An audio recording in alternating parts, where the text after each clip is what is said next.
Alright, so I left this thing sitting outside all winter and it got a little bit of oxidation on it. So I'm going to give this a try. I've had quite a few people recommend it to me. Now what this is supposed to do is remove oxidation and help protect it.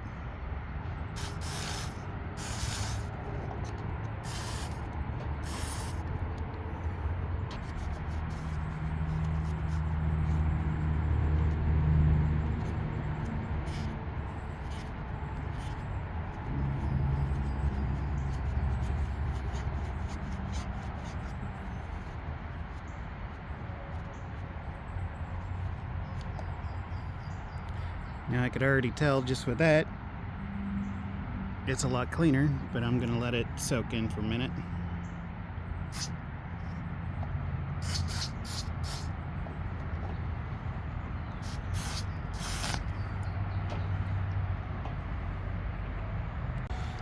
Alright, so that cleaned that up pretty good.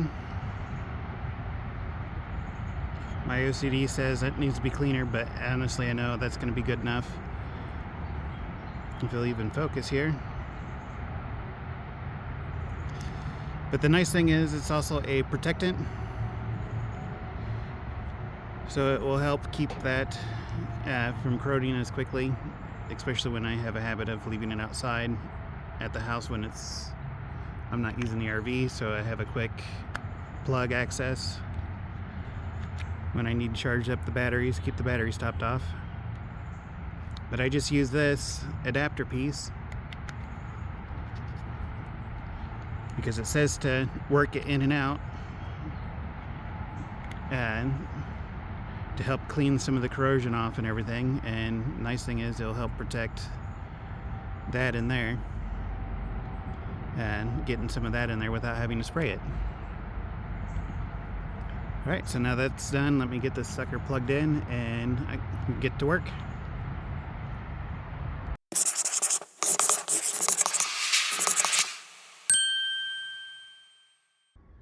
Good morning, everyone. So welcome back to my channel, Building a Dream. One of my dreams is fixing up this RV, which was my grandfather's, and unfortunately I had to put the house on hold as I'm waiting for plans to be drawn up so I could get the proper permits, as I need to have foundation work done before I really start on the house. So for the time being, we're going to try and finish up the RV.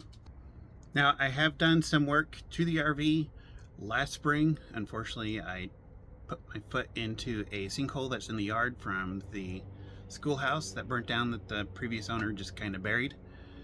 Screwed my ankle up. Haven't been able to do much until fall, which then I immediately jumped on to the carriage house. Some painting and a few things there. You could watch the videos. I have playlists set up, as well as the playlist set up for the RV showing the work that I've done, which wasn't much. So now that I'm back in here trying to get this done, let me show you where I'm at.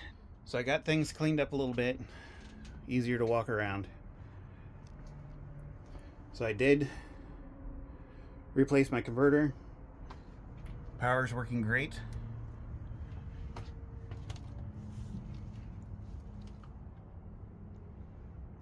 I did not do any type of work other than I just cleaned up. I gotta get this mattress into a vacuum bag. So there's the vacuum bag I'm gonna use. So a heads up for products like this is I'll have links down below to Amazon, so you can find these easily, and if you end up finding something similar or that works better, let me know. Alright guys, so there's not much room to set the camera up in the bedroom back here as I vacuum down this mattress into the storage bag. So I'm going to put you down and I'll give you guys some history and show you what I've done before I started filming, as well as just a little bit of history on what this RV is and kind of why I want to fix it up. See you in a bit. So the RV is a 1993 Fleetwood Pace Arrow, and it's on a Chevy P30 chassis with a 454 engine. And unfortunately, when my grandfather last drove it, he had a new roof and everything put on, so the rubber looked good, but all the seals had went bad. And I ended up putting some Eternabond tape along all the seals. So since I've done that, I have not had a single roof leak. But inside was pretty much a mess. I think my uncle was using it for storage and trash and all that fun stuff. But yeah, even the exhaust pipe had come off, so I had to put that back on. So after a few days of cleaning, the interior looked completely different. But unfortunately, with the main leak over from the skylight, I had to replace the wall on the driver's side, and I started in the living room. You can see I have it ripped apart there and everything, and ended up getting it put back together and looked good as new. And meantime, Chloe just pretty much sat in the driver's window and slept the entire time. She loved that thing. Well, in truth, she slept wherever she wanted. So let's get back to working on the RV. Well, that is about as small as I could get this sucker. The Ikoliks mattress doesn't like to squish back down very well. And I've been at this for quite a while. Even had me and another person rolling around on it. But that's as small as we can get it. A good little tip here is having something like this underneath your foam mattress. It allows airflow underneath it whenever you have a solid surface like this that it sits on. This way you're not getting moisture building up in the bottom of the mattress, and you don't have to worry about mold and mildew and everything. Just a little bit of airflow underneath it, and it keeps it dried out. I never had any issues with it. Alright, let me find a spot to stash that mattress so it's out of the way. I'll probably put it inside the house somewhere and get to start on ripping that bedroom apart.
Alright, so you can see here what all came off. Oddly enough, the back wall was more solid than the sides. So I gotta take the smoke detector off and the light and the AC unit to get the roofing out from underneath it. And I could deal with that later. So let's rip this Pepto Bismol pink carpet up.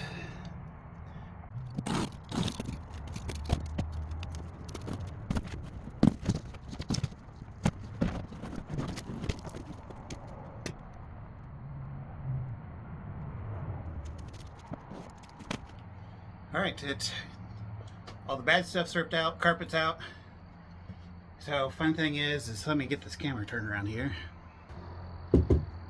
So this cabinet's solid, including inside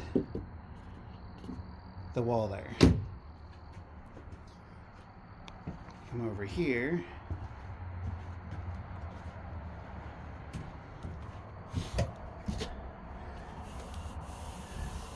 This one is loose towards the back.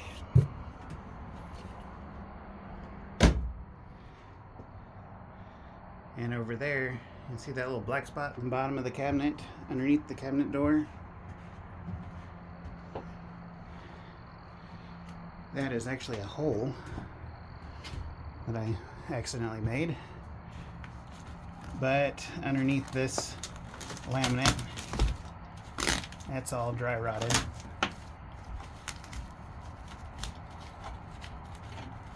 It's completely dry though, but so the question is what to do. Also, that corner right there is a little soft, so I may have to get in the bay and check that out. But the idea was to leave the bed framing and the cabinets and replace what need to be replaced. So now I'm thinking I'm going to actually take out the bed frame and all the cabinets along the walls and everything, but haven't decided that yet. I'm going to have to look in and see how all that's mounted to the walls and everything, how they're mounted together, to see if I could even do that. But until then, I will see you next time. Before I go, I want to say I went to the Stevie Nicks concert, which was awesome. Sadly, I can't play the music for you because of copyrights and everything. But here's a few pictures and some video playing in the background. But definitely worth going.